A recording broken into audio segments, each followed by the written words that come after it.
है, पूरा पेपर है और मैं कोशिश करती हूँ कि शुरू का हिस्सा थोड़ा सा समराइज कर पाऊँ.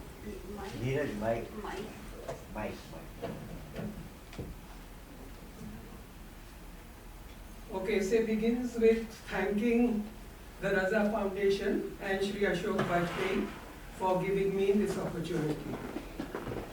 I have titled this paper, Complex Simplicity of Habib Tanveer's Theatre. What this seemingly paradoxical phrase denotes is crucial to a fuller understanding of Tanveer's work. It highlights how his theatre acts like a bridge that connects to two historically and culturally distinct realms, the folk and the modern. Tanveer had a robustly democratic and secular consciousness, which was inherited in large part from his active association with left-wing politics during his youth. His view of life and society was educated, modern, and rational.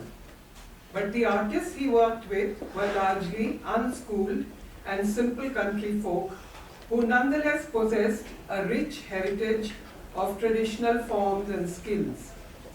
What distinguished his theatre then was his ability to successfully and with astonishing result integrate the incisiveness of his own socio-historical consciousness with the delightful simplicity of the rustic traditions of performance that his actors brought with them. The result was a path-breaking, creatively versatile and inclusive theatre. A kind of theatre which, as far as I know, had no precedence in the annals of modern Indian theatre. It was simultaneously contemporary and traditional, entertaining and meaningful. This rare combination and blending together of two seemingly heterogeneous elements within one theatrical form and style is what made his theatre so special. Then he said he began his journey in Bombay, but he left the city to escape the lure of cinema because he realized that the stage rather than the screen was the appropriate medium for what he wanted to say. So he moves to Delhi and then he performs the embryonic version of Agra Bazaar. Then he goes to England for theatre training, travels through Europe, goes to Germany to meet Brecht, who's not there anymore, but he spends 8 months with the Berliner Ensemble. In his own words, his European experience made him more Indian. He realized that theatre could not be a cut and paste activity. Theatre, like poetry and other arts, is very closely connected with one's own culture, ethos, and the smell and texture of the native soil. While watching the productions, he became keenly aware that many features of Brechtian theatre practice could also be evidenced in India's own performance traditions. On returning to India, he joined Qudsiya Zaidi's Hindustani Theatre. Then he teamed up with Monica Mishra and together they founded Naya Theatre. But of course there was no funding, so they sort of found it very hard to keep it going. And then it kind of became dormant. During the 1960s was a very difficult period for them. They were married and they had to struggle for their livelihood also, so they spent time in conducting workshops and he was writing film and TV reviews. But he could not give up his dream of having a theatre of his own, nor could he abandon his interest in India's folk traditions. This was the exploratory period of his career, a period when he was groping but not in total darkness. He knew what it was that he was searching for, but was not quite clear about how exactly to find it. It was only after years of hard work and experimentation that he found what he was looking for, a distinctly Indian form of contemporary theatre. The name of Habib Tanveer is inextricably linked with the idea of the folk. So much so that in early years his theatre was mistaken to be a variety of folk drama. It is understandable why this was so. He worked exclusively with village actors who brought with them their traditional style of acting.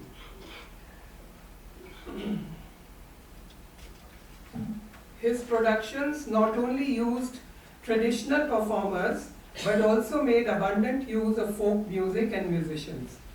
Moreover, the language of his plays was predominantly the folk dialect of Chhattisgarh. In short, his theatre located itself in close proximity to the traditions of folk performance, but without ever pretending to be it. In those early years, as Tanveer famously said, he was not running after folk forms or style, only after folk actors. This was literally true. The first batch of Chhattisgarhi actors had absolutely no clue as to how modern urban theatre worked. They were used to the part-time and makeshift stages of the nacha. Their participation in it tended to be loose and informal. There was precious little by way of discipline and formal commitment. The rigor of the urban theatre was alien to them. It took them some time to get used to it.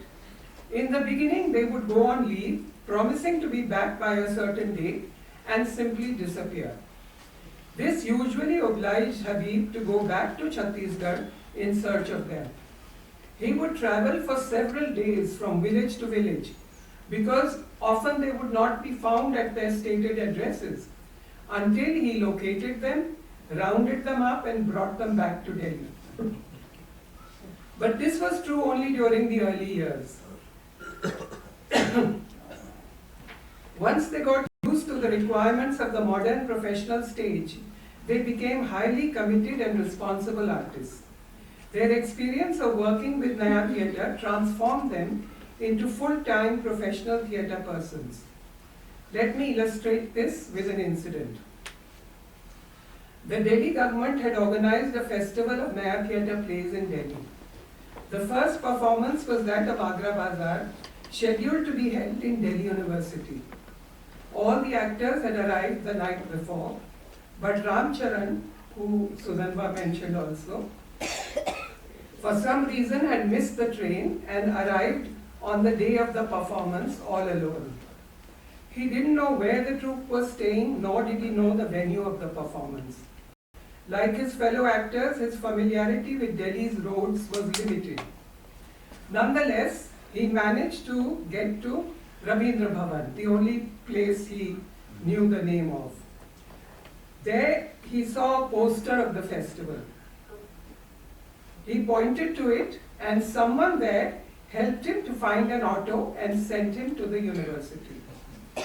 When he arrived at Ramjas College, exhausted and in tears, the play had already begun and his role had been assigned to another actor.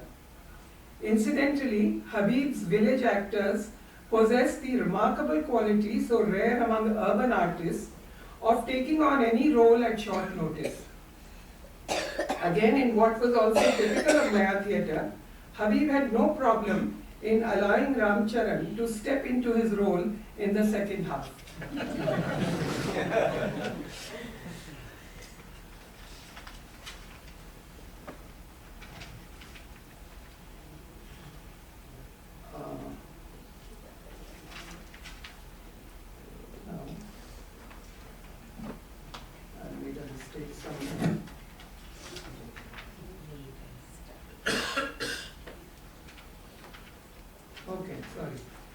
Habib's theatre was unique in that it neither followed any European model, nor did it blindly copy any traditional Indian form.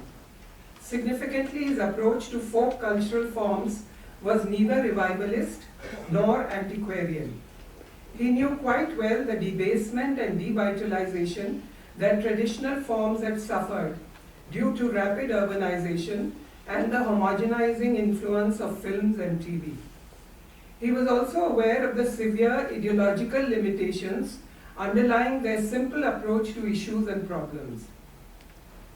However, this did not prevent him from recognizing that there were skills and energies that still existed and could be drawn upon to forge a new, truly indigenous performance idiom. So what he did was to bring in these energies and strengths, and by harnessing his own consciousness and expertise to them, created a new, artistically exciting and cognitively enriching kind of theatre. His sustained and intense engagement with the village artists and their heritage also helped him revisit the idea of modernity, particularly in relation to culture. He realized that the post-colonial project of modernity tended to exclude from the focus of its attention large areas and large sections of ordinary Indians who lived outside the metropolitan circuit. This modernity, he felt, was flawed. It failed to give adequate attention or importance to India's regional languages, cultural forms, traditions, and lifestyles. In the name of nation and nationhood, markers of regional identities were often swept under the carpet and even sought to be bulldozed into one homogeneous phenomena by establishing large, monolithic, centralized policies and institutions for implementation of these policies. Tanveer's theatre is difficult to label or categorize. Scholars and critics tried to explain it variously in terms of the Indian folk tradition, or as an example of epic theatre, or sometimes in terms of the aesthetics of Natya Shastra. The fact, however, is that while Tanveer's work may suggest an affinity with each of them, it did not follow any of them consciously or in entirety. They came into his work mainly through his village actors. This folk legacy was the cornerstone of Tanveer's theatre practice. It could be evidenced even in those aspects which are reminiscent of the Brechtian style and technique. For example, Tanveer's actors, following their traditional performance style, enacted a role without emotionally or psychologically merging with it. This is similar to the epic method that Brecht recommends, in which an actor shows rather than lives the role. But it came into Tanveer's theatre not as a conscious imitation of Brecht's theory of alienation effect or critical distance, but rather as part of the repertoire of skills that the folk actor had inherited from tradition. This is not surprising because Brecht too drew upon non-realist pre-bourgeois traditions, including medieval, Elizabethan, and Asian. His originality was to build on their basis a comprehensive and globally influential theory of what he sometimes described as the theatre for our age. That is, a theatre which, among other things, encouraged complex singing. May I have some water, please?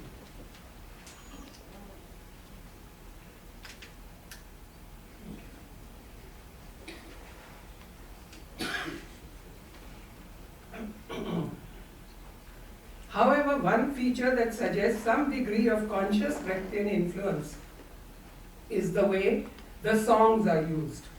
They function not as autonomous musical interludes, but as comment or elucidation of an action or situation.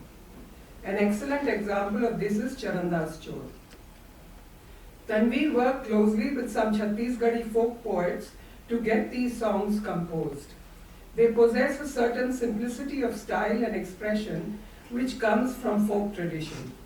They are set to delightful folk tunes and enhance the play's pleasurability in performance. But they also comment on the action and highlight its larger moral and social significance. For instance, the refrain in the Panthi song, Charandas yam ke chori tay mat karbe. Charandas, don't try to rob death of his due, was deliberately added because Tanveer wanted it to work on the audience's minds subliminally and prepare them for the death that comes at the end of the play. Another example of this complex scene is the way Charandas, an ordinary man, indeed a thief, attains sainthood in the eyes of the common people. We recognize that the process is entirely this worldly. In other words, we see the secular and historical stuff that saints are made of. It is tempting to read the ritual of homage to a thief in the last scene as an ironical comment. In fact, it's possible to see the entire play as steeped in irony.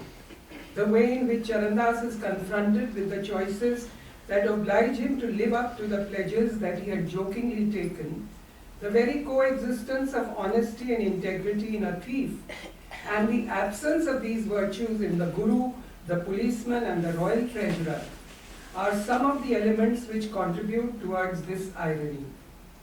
Nonetheless, in terms of its overall mood and flavor, I find the play to be more celebratory than ironical. The last popular homage scene too becomes a celebration of a popular hero, and by that token, a celebration of the people and their desire for truth and justice. Tanveer's keen awareness of social, political, and historical nuances of a play's action can also be seen in Agra Bazaar, which is mainly a celebration of the life and work of an unusual 18th century Urdu poet, Nazir Akbarabadi. In a highly innovative and for its time revolutionary strategy, what Tanveer put on stage was a bazaar, a marketplace with all its noise and bustle, its instances of solidarity and antagonism, and above all, its sharp social, economic, and cultural polarities. These polarities are not only evident in the play's verbal text, but are also seen in the physical arrangement of the stage, which is divided into two distinctly socio-cultural realms, the bookstore and the kite shop. Between these two is a street, a public thoroughfare with its line of small shops and impoverished vendors. In Tanveer's major productions, the real protagonist, almost invariably, is the ordinary people. This protagonist is sometimes latent, operating on the deeper subtextual level, if you like, or if you like, in the interstices of the episodic structure, and sometimes quite apparent. This collective subject of the dramatic action points to a tendency towards what may be described as a utopian horizon, akin to what Ernst Bloch refers to as the hope principle. It signifies a desired but empirically unavailable state of happiness, the idea of an egalitarian rearrangement of society, which critically reflects on and offers a radical alternative to the prevailing social order. This utopian dimension is particularly strong in Charandas. It is explicit in the scene where the hoarded rice is cunningly liberated from the clutches of a cruel and avaricious landlord and redistributed among the starving peasants. But it also underlines the rest of the play. The central character, Charandas himself, implies it. He is a figure of the common man who is capable of virtues rare in an unjust, class-based society. He rises from the status of a petty village thief to that of a hero. Significantly, the exact moment of this transformation of his image coincides in the play with his redistribution of the hoarded food grain among the poor. The moment is sharply focused by the chorus, announcing that Suno Suno Sangavari, Bhai Moh Charandas Chor nahi hai. He is not a thief. This chorus also underlines the contrast between Charandas's moral uprightness and benevolence and the injustices of a corrupt anti-people social order. It sings, Katko bhai aadmi hai, chori nahi dikhe, chor nahi dikhe, jabra pagadi padvi wala, चोर के माल ही निकल ही ते खोल पे के ऊकर तिजोरी के ताला.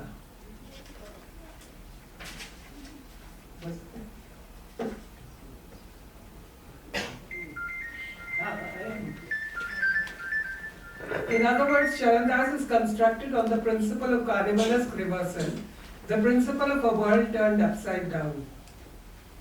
There is reversal of hierarchy on moral and ethical levels.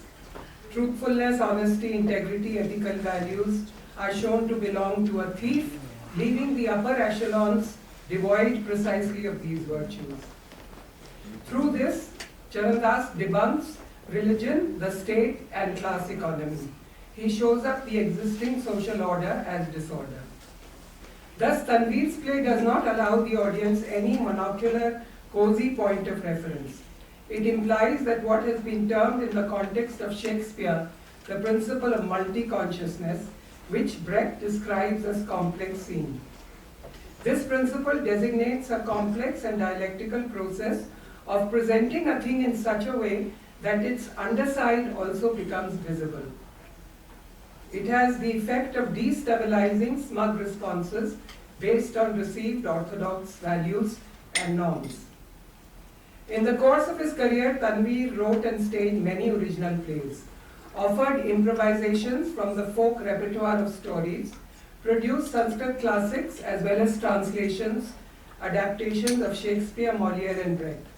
He held workshops in different parts of the country, scripted and produced what may be called community dramas. An overview of his oeuvre reveals a sustained endeavor to develop and perfect a style of theatre which is both traditional in the sense of being oriented towards folk and popular forms, and modern in the sense of being alert to the major issues and concerns of our time.